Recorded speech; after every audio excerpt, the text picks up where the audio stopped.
Sir, Gandhi കുടുംബത്തിനെതിരെ ഒരുപാട് ആരോപണങ്ങൾ വരാറുണ്ട്. പക്ഷെ അതൊന്നും വലിയ കാര്യമായിട്ട് അങ്ങ് ഒക്കാറില്ല എന്നുള്ളതാണ്. കാരണം അതെല്ലാം എവിടെയെങ്കിലും, അതായത് ഗാന്ധി കുടുംബത്തിനെതിരെയല്ല, പ്രധാനപ്പെട്ട ഏത് നേതാക്കൾക്കെതിരെയുള്ള ആരോപണങ്ങൾ വരുമ്പോഴും അതെല്ലാം പയ്യെ പയ്യെ മാഞ്ഞു പോകുന്ന ഒരു സാഹചര്യമുണ്ട്. പക്ഷെ അതിൽ നിന്ന് വ്യത്യസ്തമായിട്ടുള്ള ഒരു കേസാണ് നാഷണൽ ഹെറാൾഡ് കേസ്. ഇപ്പോൾ ഈ പുതിയൊരു എഫ്ഐആർ ഇട്ടിരിക്കുന്നു. എഫ്ഐആർ കൊടുത്തിരിക്കുന്നത് ഡൽഹി പോലീസിന്റെ ഇക്കണോമിക് ഒഫൻസസ് വിങ് ആണ്. ഈ വിങ് പുതിയൊരു എഫ്ഐആർ ഇട്ടു എന്നതിലുപരി ഇതിൽ എന്തെങ്കിലും പുതിയ രാഷ്ട്രീയ മാറ്റങ്ങളോ രാഷ്ട്രീയ സാഹചര്യങ്ങളോ ഉണ്ടാവുകയോ മറ്റോ ചെയ്യുന്നുണ്ടോ? കാരണം ഇത് എത്രയോ എഫ്ഐആറുകൾ പുതിയത് എന്ന് പറഞ്ഞു വരുന്നുണ്ട്. ഇതിലൊന്നും പ്രധാനപ്പെട്ട കാര്യങ്ങളൊന്നും സംഭവിച്ചൊന്നും കാണാറില്ല. അവർ സസുഖം വാഴുകയാണ്. വീണ്ടും അങ്ങനെ തുടർന്നുകൊണ്ടേയിരിക്കുകയാണ്. നിർബാധം അവരുടെ കാര്യങ്ങളെല്ലാം തന്നെ.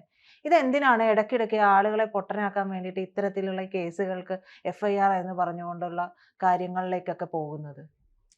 നാഷണൽ ഹെറാൾഡ് കേസ് വളരെ ഗൗരവമുള്ള ഇ ഡി അന്വേഷിക്കുന്ന സാമ്പത്തിക ക്രമക്കേട്, സാമ്പത്തിക തട്ടിപ്പ്, വലിയ കള്ളപ്പണത്തിൻ്റെ ഇടപാട് നടന്നു എന്നെല്ലാം ശ്രീ സുബ്രഹ്മണ്യ സ്വാമി ആരോപണം ഉയർത്തുകയും അതിനെ തുടർന്ന് അതിന് ശക്തമായ അന്വേഷണം ഉണ്ടാവുകയും ചെയ്തിട്ടുള്ള കേസാണ്.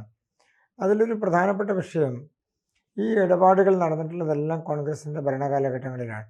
അതായത് കേവലം 50 ലക്ഷം രൂപയോളം മാത്രം മൂലധനമുള്ള ഒരു സ്ഥാപനം, അതിൻ്റെ ഓഹരി 3 കമ്പനികളുടെ ഓഹരികൾ വാങ്ങുന്നതുമായി ബന്ധപ്പെട്ടുകൊണ്ട് ആ വിഷയത്തിൽ 2000 കോടി രൂപയുടെ പണമിടപാട് നടന്നു എന്നുള്ളതാണ് അന്ന് സുബ്രഹ്മണ്യ സ്വാമി ഉന്നയിച്ച പ്രധാനപ്പെട്ട ആരോപണം. ശ്രീ സുബ്രഹ്മണ്യ സ്വാമി അത് ഉന്നയിക്കുമ്പോൾ കോൺഗ്രസ് ഭരണത്തിലിരിക്കുന്ന അതിൻ്റെ അവസാന കാലഘട്ടത്തിലാണ്, പുതിയ ഗവൺമെൻറ് വരുന്നതിന് തൊട്ട് മുൻപാണ്. പിന്നീട് അതിനെ തുടർന്ന് അന്വേഷണം നടന്നു, അതിനെ തുടർന്ന് ഇടപെടലുകളുണ്ടായി, കോടതി ഇടപെടലുകളുണ്ടായി, നിരവധി തവണ അതുമായി ബന്ധപ്പെട്ടുള്ള ആരോപണങ്ങളുണ്ടായി. പക്ഷേ അതിലൊക്കെ തന്നെ അന്ന് രക്ഷപ്പെടാനുള്ള സാഹചര്യം ഉണ്ടായത് തങ്ങളിതിൽ പ്രത്യേകിച്ചൊന്നും ചെയ്തിട്ടില്ല എന്നുള്ള ഒരു രാഷ്ട്രീയവാദം ഉയർത്തിക്കൊണ്ടാണ്. ഉദാഹരണത്തിന് ശ്രീ രാഹുൽ ഗാന്ധി ആണെങ്കിലും ശ്രീമതി സോണിയാഗാന്ധി ആണെങ്കിലും അവരുടെ കുടുംബമാണെങ്കിലും ഒക്കെ ഇതുമായി ബന്ധപ്പെട്ടുകൊണ്ട് ഉയർന്നു വന്ന ആരോപണങ്ങളിൽ തങ്ങൾ രാഷ്ട്രീയപരമായി വേട്ടയാടുന്നു എന്നുള്ള ഒരു വശം ഉയർത്തിക്കൊണ്ടാണ് എപ്പോഴും ശക്തമായിട്ടുള്ള ഒരു പുകമറ സൃഷ്ടിച്ച് അതിൽ നിന്ന് രക്ഷപ്പെടാനുള്ള ശ്രമം നടത്തിക്കൊണ്ടിരുന്നത്. അപ്പോൾ അങ്ങ് ചോദിച്ച ചോദ്യത്തിൽ പ്രധാനപ്പെട്ട പ്രശ്നമുള്ളത് എഫ്ഐആറുകൾ ഇട്ടിട്ട് വേറൊന്നും ചെയ്യാതിരിക്കുക എന്നുള്ളതല്ല, എഫ്ഐആറുകൾ ആർക്കെതിരെ എന്നുള്ളതാണ് പ്രധാനപ്പെട്ട വിഷയം. ഒരു കാലഘട്ടത്തിൽ നടന്നിട്ടുള്ള ക്രമക്കേട് എന്ന് പറഞ്ഞാൽ വലിയ സാമ്പത്തിക തട്ടിപ്പ്, ആ സാമ്പത്തിക തട്ടിപ്പാണ് ശ്രീ സുബ്രഹ്മണ്യ സ്വാമി പുറത്തു കൊണ്ടുവന്നത്.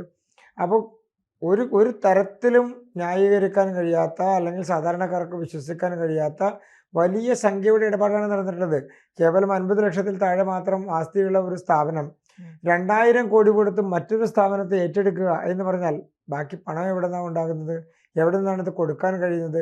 അവിടെയാണ് സാമ്പത്തിക ഇടപാടുകൾ നടന്നിട്ടുണ്ട്, കള്ളപ്പണ ഇടപാടുകൾ നടന്നിട്ടുണ്ട് എന്നൊക്കെ സൂചിപ്പിക്കുന്നതിൻ്റെ അടിസ്ഥാനത്തിലാണ്. അപ്പോൾ സ്വാഭാവികമായും ആർക്കെതിരെയാണ് അന്വേഷണം എന്നുള്ളതൊരു പ്രധാനപ്പെട്ട വിഷയമാണ്. കോൺഗ്രസിൻ്റെ തലമുതിർന്ന 2 നേതാക്കൾക്കെതിരെയാണ് അന്വേഷണം, ആ കുടുംബത്തിനെതിരെയാണ് അന്വേഷണം. അപ്പോൾ പണം എവിടെ നിന്ന് വരുന്നു, പണം എവിടേക്ക് പോകുന്നു എന്നുള്ളത് കേവലം എഫ്ഐആറുകൾ ഇട്ടുകൊണ്ട് നടപടികളുമായി പോവുക എന്നുള്ളതിനേക്കാൾ അപ്പുറത്ത് തെളിവുകൾ ശേഖരിക്കുക, അതിൻ്റെ കൃത്യമായ ഇടപാടുകൾ കണ്ടെത്തുക എന്നുള്ളത് കുറച്ച് പ്രയാസകരമായിട്ടുള്ളൊരു പ്രധാനപ്പെട്ട വിഷയമാണ്. കാരണം പണം വന്നിട്ടുള്ളത് വിദേശത്ത് നിന്നാണോ, പണം വന്നിട്ടുള്ളത് മറ്റേതെങ്കിലും ഇടപാടുകളിലൂടെ കിട്ടിയിട്ടുള്ള പണം ചെലവഴിച്ചതാണോ, ഇതൊക്കെ ഒരു പ്രധാനപ്പെട്ട വിഷയമാണ്. അപ്പം നമ്മുടെ രാജ്യത്തെ ഒന്നുകിൽ ഭരണരംഗത്ത് ഏറ്റവും സുപ്രധാനമായിരുന്ന വ്യക്തിത്വം, ഉദാഹരണത്തിന് സോണിയാഗാന്ധി, UPA ഭരണകാലഘട്ടത്തിൽ 10 വർഷക്കാലം സോണിയാഗാന്ധി എന്ന് പറഞ്ഞാൽ UPAയുടെ ചെയർപേഴ്സൺ ആയിരുന്നു. പ്രധാനമന്ത്രിയേക്കാൾ കൂടുതൽ അധികാരം കൈയാളിയിരുന്ന ആളാണ്. പലപ്പോഴും പ്രധാനമന്ത്രി ശ്രീ മൻമോഹൻ സിംഗ് ആ കാലഘട്ടത്തിൽ പുറകിൽ നിൽക്കുമ്പോൾ മുന്നിൽ നിന്ന് വിദേശ പ്രതിനിധികളടക്കം സ്വീകരിക്കുകയും അവരെ കാണുകയും അവരോട് സംസാരിക്കുകയും അവരോട് രാജ്യത്തിൻ്റെ കാര്യങ്ങളെക്കുറിച്ച് പറയുകയും ഭരണപരമായ കാര്യങ്ങൾ ഡിസ്കസ് ചെയ്യുകയൊക്കെ ചെയ്തിരുന്ന ശ്രീമതി സോണിയാഗാന്ധിയാണ്.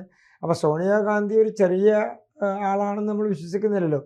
അവർ കോൺഗ്രസിൻ്റെ സമുന്നതയായിട്ടുള്ള നേതാവും അതുപോലെ തന്നെ കോൺഗ്രസിനെ ഒരു കാലഘട്ടത്തിൽ നയിച്ചിരുന്നവരുമാണ്. അപ്പോൾ സ്വാഭാവികമായും അങ്ങനെയുള്ള ഒരാൾക്കെതിരെ ഒരു അന്വേഷണം നടക്കുമ്പോൾ അത് കൃത്യത വരുത്തുക, അതുമായി ബന്ധപ്പെട്ടുള്ള നടപടികളിൽ പൂർണ്ണത വരുത്തുക, അതിലെ വിവരങ്ങൾ സമ്പൂർണ്ണമായി ശേഖരിക്കുക എന്നുള്ളതൊരു പ്രധാനപ്പെട്ട വിഷയമാണ്.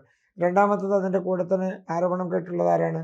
അവരുടെ മകനും കോൺഗ്രസിൻ്റെ AICC പ്രസിഡന്റും നേരത്തെ കോൺഗ്രസിൻ്റെ നേതാവും ഒപ്പം തന്നെ ഇപ്പോഴത്തെ പ്രതിപക്ഷ നേതാവും ഒക്കെ ആയിട്ടുള്ള ആളാണ്. അപ്പോൾ സ്വാഭാവികമായും അത്തരത്തിലുള്ള ഒരാൾക്കെതിരെ ഒരു ആരോപണം ഉന്നയിക്കപ്പെട്ട് അതിൻ്റെ വിശദാംശങ്ങളിലേക്ക് കടക്കുമ്പോൾ രാഷ്ട്രീയത്തെക്കാൾ അപ്പുറത്ത് ഭരണപരമായിട്ടുള്ള അതല്ലെങ്കിൽ നടപടിക്രമങ്ങളുടെ ഭാഗമായിട്ടുള്ള നിരവധി കാര്യങ്ങൾ പൂർത്തീകരിക്കപ്പെട്ടിട്ടുണ്ട്. അതല്ലെങ്കിൽ അതിൽ നിന്ന് ഒന്നുകിൽ രക്ഷപ്പെടാനുള്ള സാഹചര്യം, ഇതില്ലെങ്കിൽ ആരോപണം തെറ്റാണെന്ന് ഉന്നയിക്കാനുള്ള സാഹചര്യം. ഉദാഹരണത്തിന് രാഷ്ട്രീയ ആരോപണമാണ് എന്നുള്ളത് ആർക്കും ഉന്നയിക്കാവുന്ന വിഷയമാണ്, അത് ഏതൊരാൾക്കും ഉന്നയിക്കാം. പക്ഷെ അതുകൊണ്ട് വസ്തുതകളെയോ അതുപോലെ തന്നെ തെളിവുകളെയോ ഇല്ലാതെയാക്കാൻ വേണ്ടി കഴിയില്ല. ഉദാഹരണത്തിന് നാഷണൽ ഹെറാൾഡ് കേസിൽ നടന്നിട്ടുള്ള പണമിടപാടുകൾ അത് എവിടെ നിന്ന് കൊടുത്തു, ആര് കൊടുത്തു എന്നുള്ളത് ഇവരെ പ്രതി ചേർക്കുമ്പോൾ അവരിൽ നിന്ന് ലിങ്ക് ചെയ്ത് അവരിലേക്ക് എത്തണ്ടേ. നേരിട്ട് പണം കൊടുത്തു എന്നുള്ളത് ആയിരിക്കില്ലല്ലോ സ്വാഭാവികമായിട്ടും ഉണ്ടാവുക.